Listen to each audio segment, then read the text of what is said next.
diminta oleh Allah Subhanahu wa taala. Karena memang tidak ada Pak manusia steril dari dosa, tidak ada. Dan bukan manusia.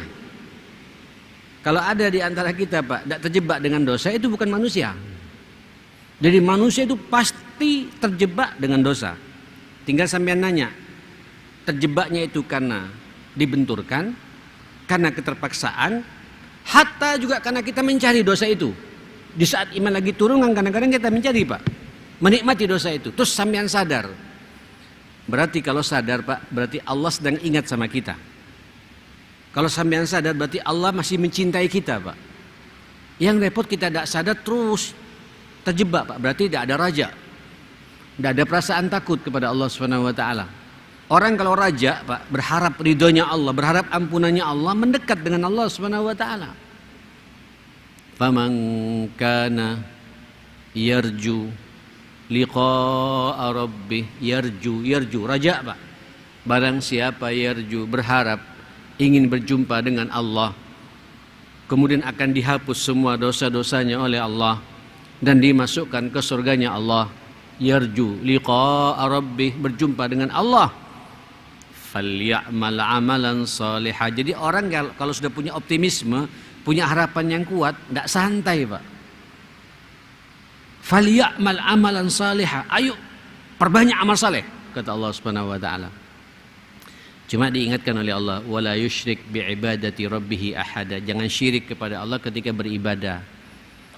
Maksudnya Pak, tuluskan, ikhlaskan bahwa apa yang saya perbuat ini dalam peribadatan saya itu murni karena Allah Subhanahu wa taala. Mencari ridhonya Allah Subhanahu wa taala. Selesai sudah Pak. Jadi orang yang raja ini pasti dia mendekat dengan Allah. Orang yang raja ini yarju liqa rabbi, yarju raja Pak. Berharap ingin berjumpa dengan Allah, maka maksimal amal solehnya jamaah sekalian. Ya. Nah, saudara, apa kata Allah Subhanahu wa taala? Ya Allah, ini Pak yang membuat kita juga optimis. Inna, di dalam surat Taha ayat 48. Inna qad uhiya ilaina annal azaba ala man kazzaba wa tawalla. Sesungguhnya telah diwahyukan kepada kami. Sesungguhnya telah diwahyukan kepada kami. Ini Rasulullah Pak yang mengatakan kepada kita semua. Kemudian dijadikan ayat oleh Allah Subhanahu wa taala.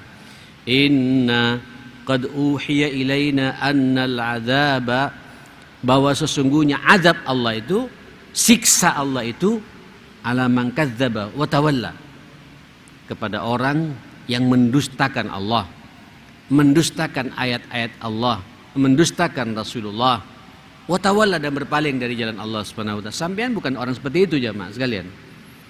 Alhamdulillah maghrib sampean datang ke sini tidak tawalla Pak.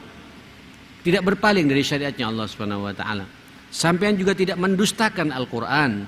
Sampean tidak juga mendustakan agama ini, tidak mendustakan Rasulullah sallallahu alaihi wasallam, tidak mendustakan syariat Allah Subhanahu wa taala. Harus lebih optimis Pak kepada Allah Subhanahu. Optimis yang memicu kita untuk lebih akrab lagi, dekat lagi dengan Allah Subhanahu wa taala.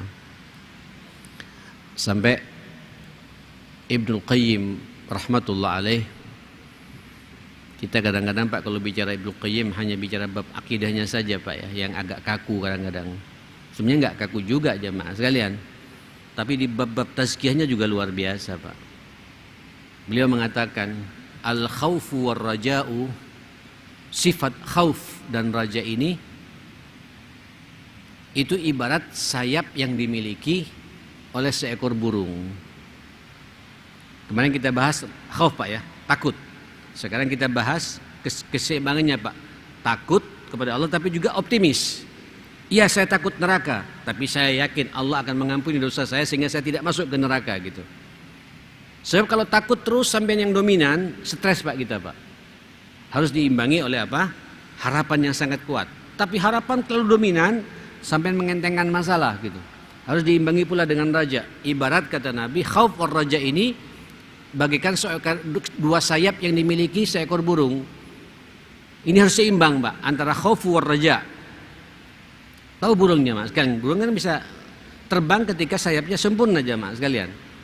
Kalau dia tidak punya sayap satu, kira-kira bisa terbang jemaah sekalian? Ya miring Pak. Nggak usah kemudian satu diambil Pak, satu saja, satu sayap Pak diambil bulunya Pak. Miringnya enggak, miring-miring enggak karuan Pak. Kalau diambil sebelah kanan ya ke kanan Pak. Kalau sebelah kiri ke kiri jemaah, enggak seimbang. Tapi begitu sempurna dua sayapnya itu berjalan dengan sempurna Pak menuju surganya Allah Subhanahu wa taala buat kita. Nah, saudara, Bapak Ibu yang dimuliakan Allah, apalagi Allah mengatakan kepada kita, "Inna qad uhiya ilaina annal 'adzaba 'ala man kadzdzaba wa tawalla." Memang azabnya Allah itu Pak, sampai tidak perlu takut dan optimis tidak akan mendapatkan azabnya Allah. Kenapa? 'Ala man kadzdzaba wa tawalla itu hanya terjadi kepada orang yang mendustakan Al-Quran, mendustakan Nabi, mendustakan Allah, tidak percaya sama Allah, tidak percaya sama Al-Quran, tidak percaya sama Rasulullah, tidak percaya sama syariat ini, sama agama ini. Wa tawalla, kadang percaya tapi juga berpaling Pak, ngentengin. Alhamdulillah kita tidak termasuk orang yang enteng dalam masalah ini.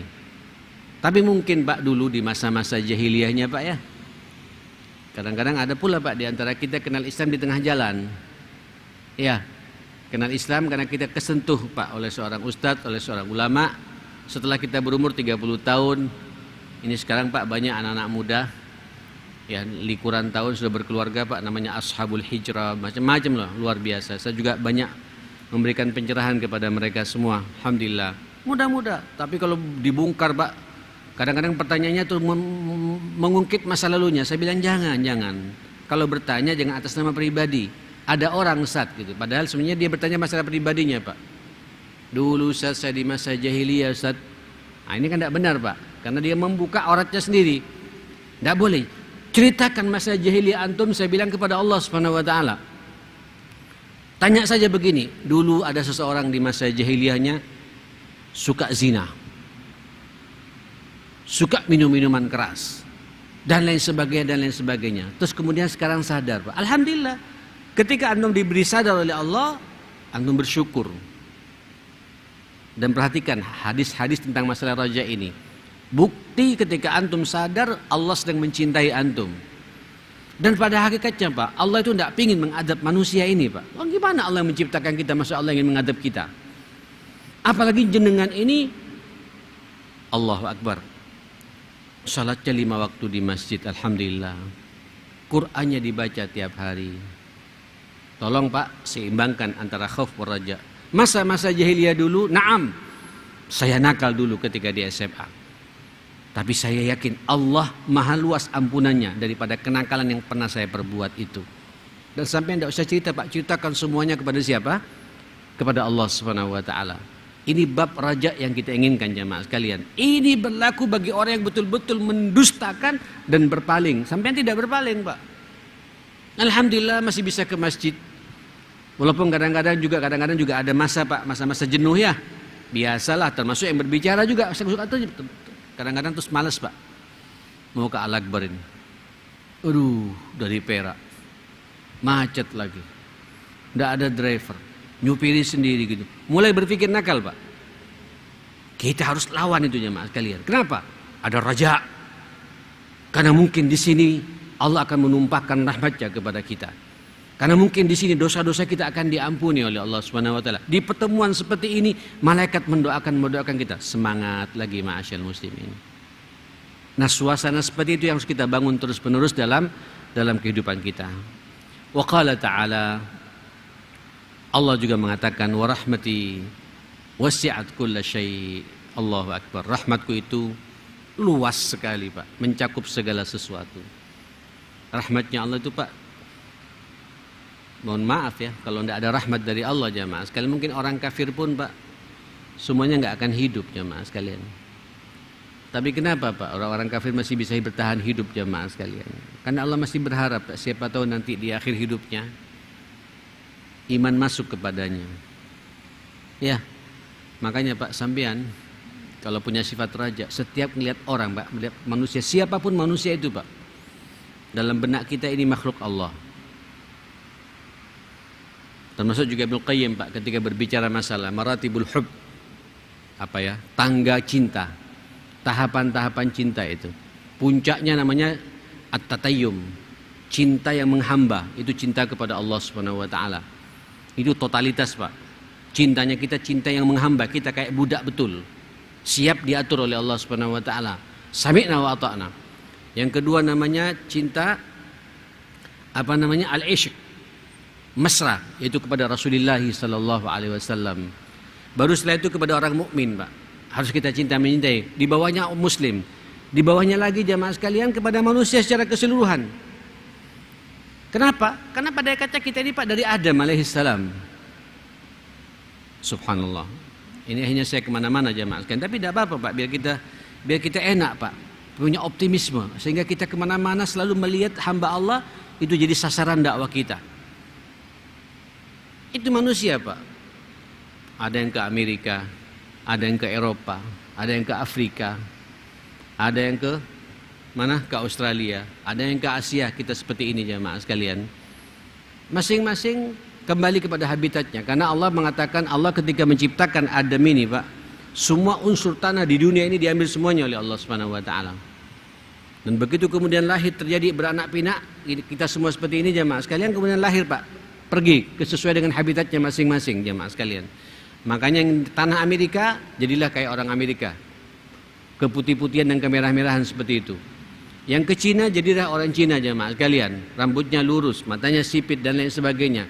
Yang ke Arab ya masuk lada ke dunia Arab. Yang ke Afrika jadilah orang-orang hitam seperti itu, negro dengan rambut keriting dan lain sebagainya. Tapi itu saudara kita semua, Pak. Hatta beda keyakinan. Buat kita jamaah sekalian, ketika melihat orang-orang seperti itu, beda ideologi dengan kita, ini saudara saya. Kebetulan dia belum mendapatkan hidayah dari Allah Subhanahu wa taala. Kewajiban saya untuk menawarkan indahnya agama ini kepada orang ini. Nerima, alhamdulillah, saudara saya seiman. Tidak menerima, saudara saya sesama manusia. Lakum dinukum waliyadin. Dan tidak ada permusuhan di antara kita. La ikraha fid din. Qad tabayyana rusdu minal ghayy. Beda, Pak, kalau mereka nantang muncul fanatisme kepada keyakinannya, kemudian ngajak berantem, ya kita siap jamaah sekalian. Tapi kalau kemudian mau hidup damai, ini keyakinan saya, ini keyakinan saudara, ya silakan, kita fastabiqul khairat. Dan kita tawarkan terus-menerus indahnya agama ini pada mereka, ma'asyar muslimin. Nah, Bapak, Ibu, para pemirsa, para pendengar dimanapun berada, raja yang seperti ini, harapan yang seperti ini, Pak, merasa saya harus bisa menyampaikan hidayah Allah. Karena dari situ saya akan mendapatkan pahala yang sangat besar. Li ayyahdiyallahu bika rajulan wahida khairum minad dunya wa ma fiha. Ini ayat hadis, Pak, turun disampaikan Rasulullah kepada Imam Ali bin Abi Thalib radhiyallahu anhu. Berharap mereka itu bisa masuk agama ini tanpa ada peperangan gitu. Makanya Nabi, Pak, ketika perang, Sayyidina Ali semangat, Pak, untuk langsung tampil tandingnya. Tunggu ya Ali, tawarkan Islam ini pada orang-orang ini. Aslim taslam. Ente masuk Islam, ente selamat. Selesai, tidak ada peperangan di antara kita. Kita jadi bersaudara. Tapi kalau sekalian menolak dan menantang kami, memusuhi kami, kita lanjut peperangan ini. Dakwai dulu. Kenapa kata Nabi? Engkau bisa memberikan satu hidayah Allah sampai mereka mengenal indahnya agama ini. Karena Allah lewat tanganmu ya Ali, lewat kamu ya Ali, itu lebih banyak pahalanya, lebih berharga, ini lebih baik di mata Allah daripada dunia dan isinya, kata Nabi sallallahu alaihi wasallam. Nah, raja-raja seperti ini, Pak, memicu kita untuk banyak beramal saleh dalam kehidupan kita, ma'asyar muslimin. Suasana rahmat itu, Pak, terus kita kembangkan.